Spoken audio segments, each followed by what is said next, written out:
So then guys, as you know, I'm a big Apple fanboy out there. I've had many iPhones over the years. Even on this channel, I've reviewed loads. But something about the new Galaxy S24 Ultra caught my eye, and I thought it's about time I test the other side, as it were, the sort of Android operating system, and see how well it is with one of the best sort of flagship phones out there that's just come out, what is the Galaxy S24 Ultra. So with that, today, what we're going to do, we're going to do an initial unboxing, and then we're also going to compare like the Galaxy S24 Ultra to the S23 Ultra and the iPhone 15 Pro Max. Also talk about the software that Samsung offers now, how snappy it is, and with some of the AI software features, and also some benchmarks too. Then after that, we will do a camera comparison of the iPhone 15 Pro Max versus the Galaxy S24 Ultra to see what the differences are there, with doing multiple photos and videos and whatnot. And then after that, I want to check out the star of the show, and that is the AI features that are for video recording and also for doing pictures too. But first of all, let me show you a bit of the unboxing of the S24 Ultra. So as you can see, it was a nice thin box. It had no charger inside, you can tell by the thickness. It has multiple colors on the front, and then on the back, as you can see here, it's really easy to rip open. And let's see what is inside it. Well, we have the phone right away, and let's put that to one side for one moment. Then there's nothing else in the bottom of this box from what I can tell. But then at the top of the other side of the box, you do have the usual bits and pieces. So you have like a quick guidebook. You also have the new USB-C to USB-C cable. Also a SIM card ejector tool too. Then finally, let's do that important peel of the screen protector. And there we have it. But next of all, after that unboxing, let's now compare how both these phones look. And also I'm going to chuck the S23 Ultra into the mix too. So, looking at the overall bodies here, to be deadly honest, if you look at the old Galaxy S23 Ultra here to the new Galaxy S24 Ultra, to be honest, you probably can't see much difference from a bird's eye kind of point of view. But I can tell you this now, when you hold them both in your hand, oh yeah, they feel very different indeed. Definitely you can feel this new titanium finish compared to the aluminium sort of finish or aluminum finish, depending where you are in the world. It feels a lot different to what we had before. Feels more premium, feels more redefined. Also, the other thing, what's a big change here over the last year's model is that we actually have here a sort of a flat screen at last, instead of having sort of the rounded edges screen, what we've had before, what we've had for like the last sort of 10 years now. Finally, Samsung have got the hint. Nobody really wants rounded edges screens too much. They want flat edge screens. So I'm really happy about that. So it's really good to see that we actually have a flat screen. Overall though, generally not many things are different. We've got an extra microphone on the sort of top here, that's about it. And then sort of flipping around to the bottom, the sort of speaker ports changed a little bit too, if I flip it around the right way there. And then basically everything else is in the same place, like with the actual S Pen, SIM card and everything else there. Looks like there's another extra microphone here there was on the Galaxy S23 Ultra instead at the top, where they've removed it and put it at the top of this phone here. But overall not much there. But comparing it to say, let's say the Galaxy S24 Ultra to the iPhone 15 Pro Max, both of these phones feel like they are made out of titanium. The one thing I have noticed straight away is that the one on the Galaxy S24 Ultra does not smudge in any sort of way. I can leave like sort of fingerprints, dab it, nothing will appear, whereas still with the iPhone 15 Pro Max, unfortunately, yeah, it's a big fingerprint magnet. On the back, it's very sort of similar sort of material on the back, sort of the glass kind of finish. This is the lime green version, and so yeah, that is really cool. But overall in size here, if you compare them,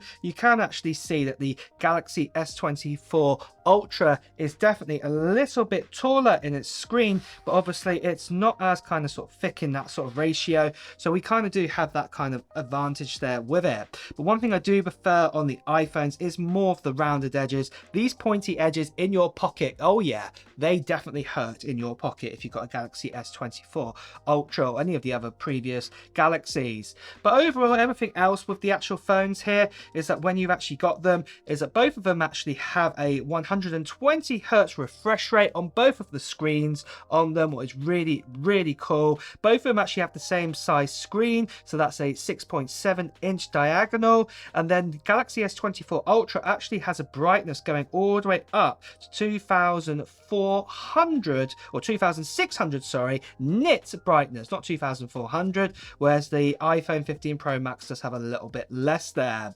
And then for the actual glass itself, on top of these phones here, we do have the original sort of ceramic glass here, what came along with the iPhone 12. Nothing's really changed here with Apple with that, whereas Samsung have actually got the brand new Corner and Gorilla Glass Armor, and they've said it's 4 times better than the competition. But the thing is, they've not actually said who the competition is, but they are saying it's far more scratch resistant, and also much more stronger as well, that if you did actually sort of drop it and things like that. But I would say scratch resistance is a big key thing, what is definitely needed on here.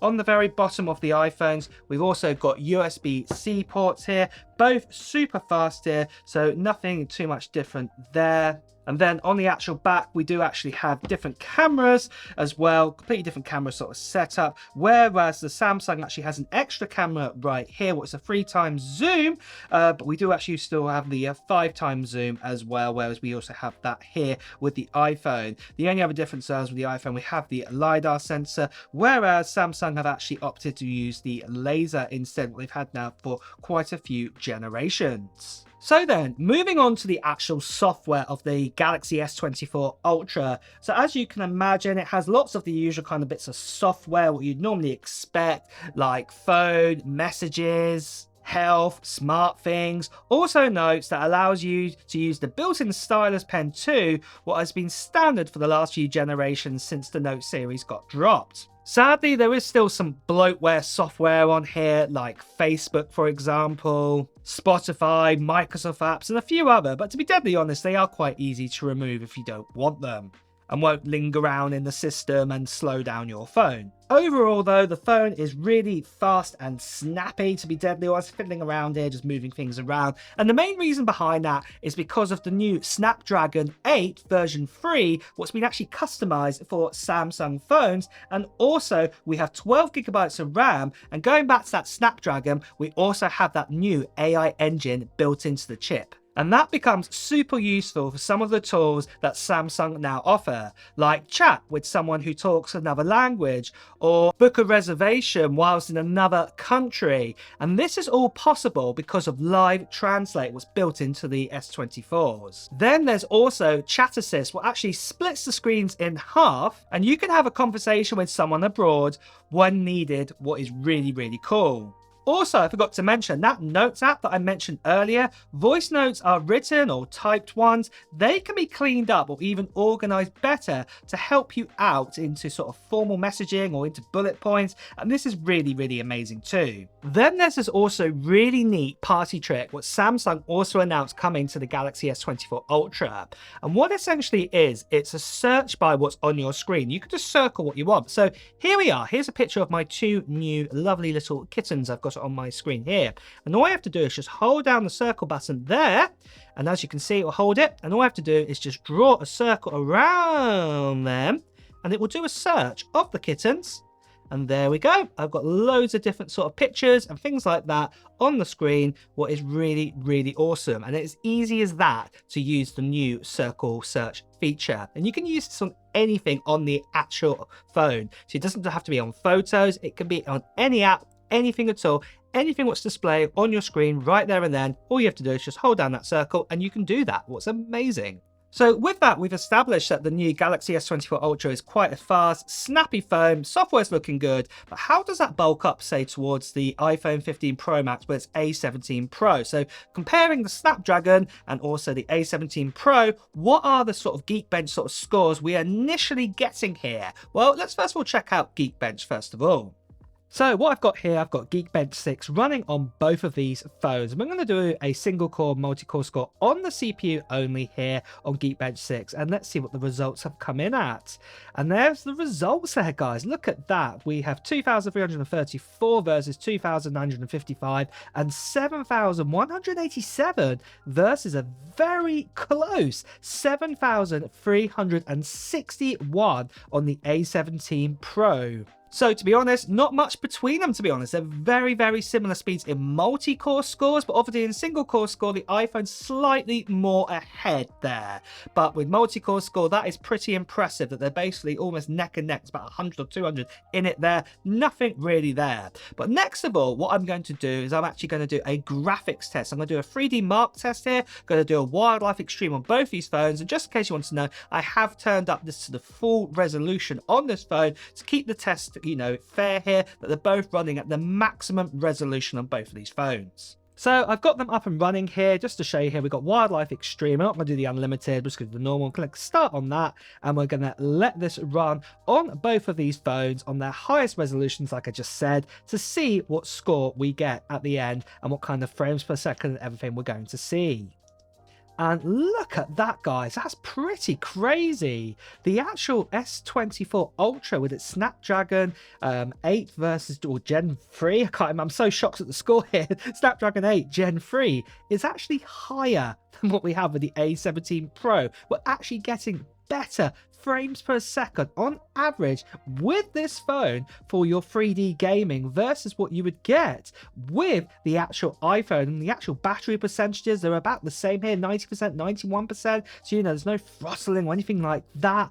That is really, really crazy to see that the Snapdragon is out in front of the A17 Pro. So with that then, for the first time, I would actually say overall, the actual Samsung is actually ahead, or the Snapdragon's ahead of the iPhone, just about there.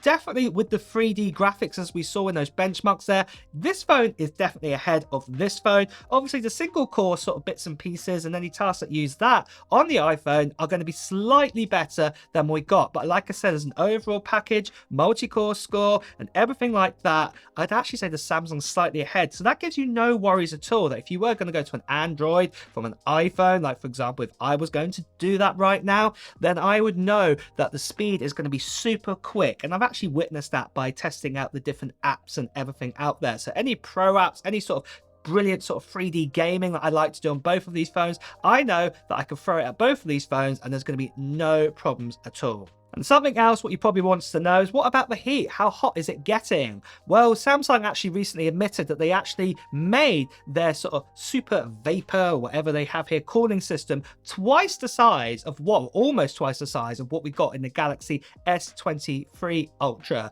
So we definitely know it's going to keep cool and we're not going to have any issues there. And to be deadly honest, it's got lukewarm, nothing to be worried about. Why I've done sort of those benchmarkings will actually push out the actual chip to make it hot. No worries there whatsoever with this phone. Next of all is battery life. Now this is quite an interesting one. If we have a look here right now, after doing all of these tests that I've been doing so far, the battery life, as you can see on the percentages on both the screens, they're around about the same. Obviously the S24 Ultra does have a slightly bigger battery at 5,000 milliamps, and this one's like a 4,300 milliamp or something, some random number. That's what iPhones love to do. But generally speaking, the battery life has been about the same for me. I know there's been some other tests out there and people already said the S24 Ultra slightly ahead, where say for example if this phone had like 4% left, this one would probably still have say about 8% left, 7% left. So there's not much in it between both the phones. And I guess whatever sort of scenarios you chuck at this phone or different ones, maybe the iPhone might just beat out the S24 Ultra, or the S24 Ultra might just beat out the iPhone. It depends all on that. But overall, you're going to get around about the same sort of battery life experience on both of these phones.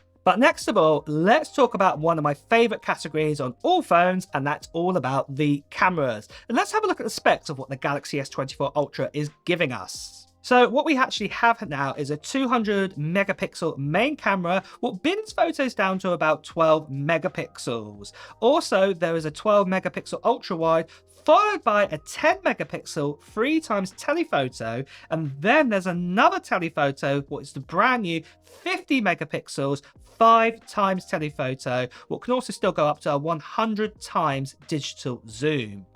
So next of all, let's test out these actual cameras then. So I'm on the iPhone 15 Pro Max and we're outside. We're gonna do a lot of sort of photo, video tests out here. And this is the selfie camera and this is how clear we have the picture on here. But let's switch over to the S24 Ultra and see how that looks instead. So now this is the S24 Ultra. This is the selfie mode here. This is the selfie camera. And this is how I look on the video here. Quite crisp, isn't it? And next of all, I have my famous sort of zoom test on this tree over here to see how good the zoom is in comparison. So on the iPhone 15 Pro Max, recording at 4K, 60 frames per second here. This is 0.5. That's 1x zoom. Let's get a bit more focus on the tree there. Then we have a 2x zoom. There's a bird at the top actually, and there's a 5x zoom there. And then what we can actually do, we can actually crop this up and we can go all the way up to a 15x digital zoom on an iPhone 15 Pro Max on the video mode. So let's now check out what it looks like on the Galaxy S24 Ultra. So here we are on the S24 Ultra, 0.6 zoom, then we have the 1x zoom, then we have the 3x zoom. The great thing is we don't have to stop the camera now, what's really good. Then we have a 5x zoom, and then we have here built into it the 10x zoom. And let's see how far the digital zoom goes then. So we're going to push it all the way up. And this one can actually go up to a 20x digital zoom here with the S24 Ultra and our little friend at the top there. So sticking with our little friend there, let's have a look at some comparisons here then of zoom capabilities. So here we are then with the iPhone 15 Pro Max again at 0.5. Now we have a 1x zoom. Then we also have the preset of the 2x zoom. Then the 5x zoom. And then I'm also maxing it out now all the way to the top of the top digital zoom that we can get. What's a 25 digital zoom on here. And now let's just do the same with the Galaxy S24 Ultra now. So at 0.6, 1x, we have a 3x, 5x, and then we have the actual maximum, what's actually 100x zoom capability here. So moving along, here is a portrait photo of the iPhone 15 Pro Max. And if you're wondering why I'm not doing side-by-side comparisons, a lot of you guys reported in my last videos that you didn't like the side-by-side comparisons. The actual quality goes down by doing that. So, you know, I'm listening to my audience here. Most of you want it like this. So here's the iPhone 15 Pro Max in portrait. And here then is the Galaxy S24 Ultra in a portrait. And then next of all, we have the iPhone 15 Pro Max with a macro, as you can see on this plant. And then we have the Galaxy S24 Ultra with a macro shot again. And then moving over, then we actually have a nighttime photo. This was taken at midnight at night. It was pitch black outside, but the iPhone 15 Pro Max sort of lit it up quite a bit there, as you can see. But then with the S24 Ultra in comparison here, I actually personally prefer the iPhone 15 Pro Max and what it's done here. And then finally, what we have here, we have my kissins here, and this is in the iPhone 15 Pro Max, first of all, indoor photo, and then the S24 Ultra, very similar indoor photo, and there we have it.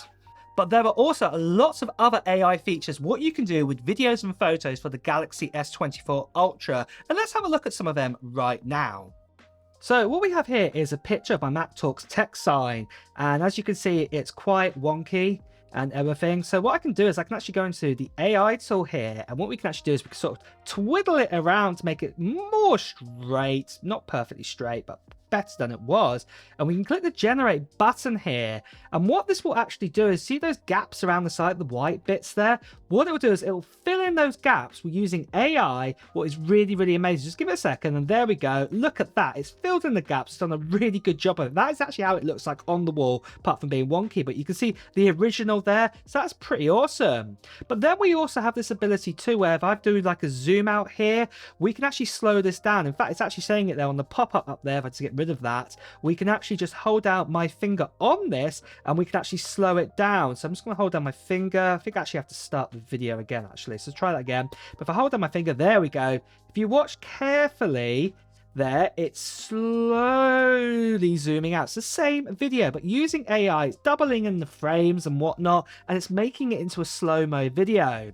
The same here as well with this picture here of me. I've got a light above me. I don't want it, and I can click on the generate button here, and I can actually move this actual light around if I really wanted to. So if I hold down my finger, there we go, I can slide it and have it, I don't know, wherever I want it. That's a bit too low. Let's put it on the side next to me there.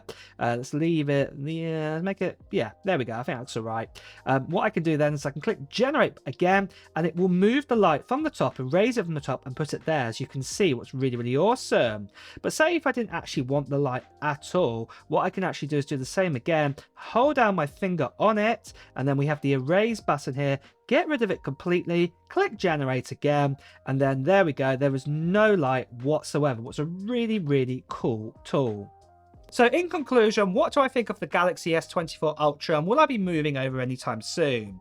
I think for me, because I'm so locked into the Apple ecosystem, I'm going to have to say, hate to say this, I probably won't move over to the S24 Ultra. However, if I was looking for a brand new phone right now, I would find it quite tough to find out which phone I'd go for, either this phone or this phone. I think it would be down to literally preference. I cannot actually opt to say that one phone is better than the other.